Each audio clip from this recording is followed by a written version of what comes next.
I was the person who never said no, not once, not to anyone, and I told myself that was a strength.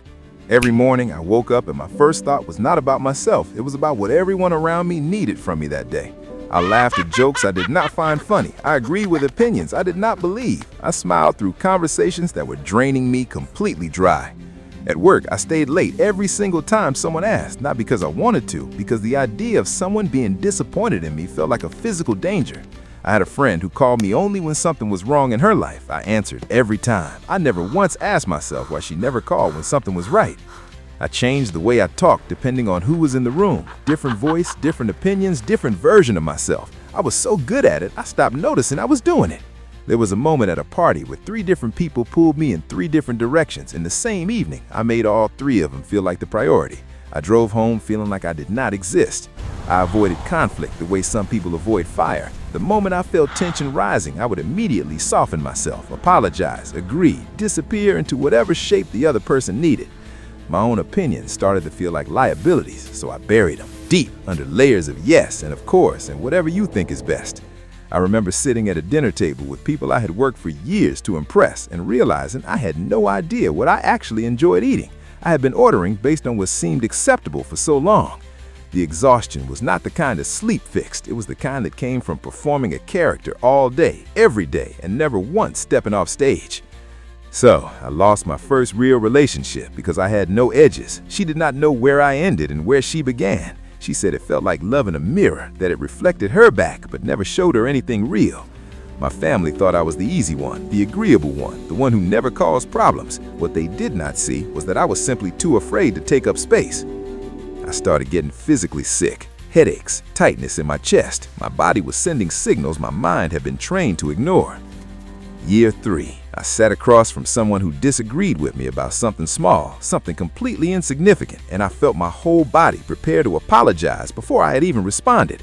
That was the moment I first saw it clearly. The reflex was so deep it had become automatic. I was not choosing to please people anymore. It was just happening without my permission.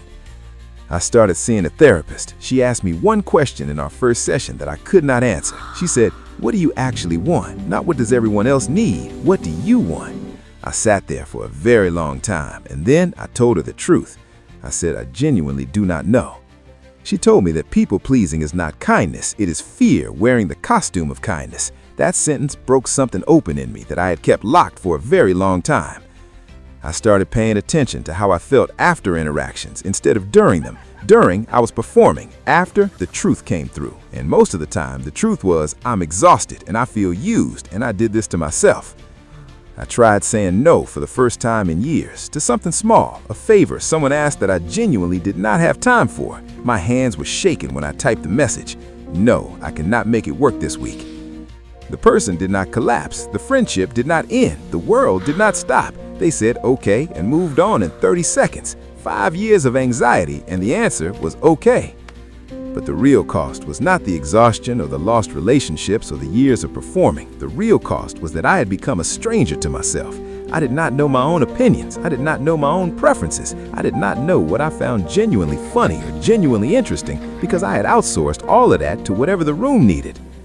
Rebuilding a self after you've spent years erasing it is not fast work. You do not find yourself in one conversation or one good night's sleep. It started with small things, ordering what I actually wanted at a restaurant, leaving a conversation that was draining me without manufacturing an excuse, sitting with someone's disappointment instead of immediately trying to fix it. The people who genuinely cared about me, they did not leave when I stopped performing for them. They actually got closer because for the first time, they were meeting someone real.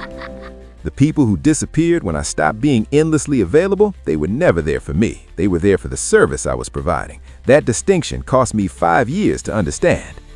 I am not the person who never says no anymore. I'm the person who says no when no is the true answer, and yes when yes actually means something.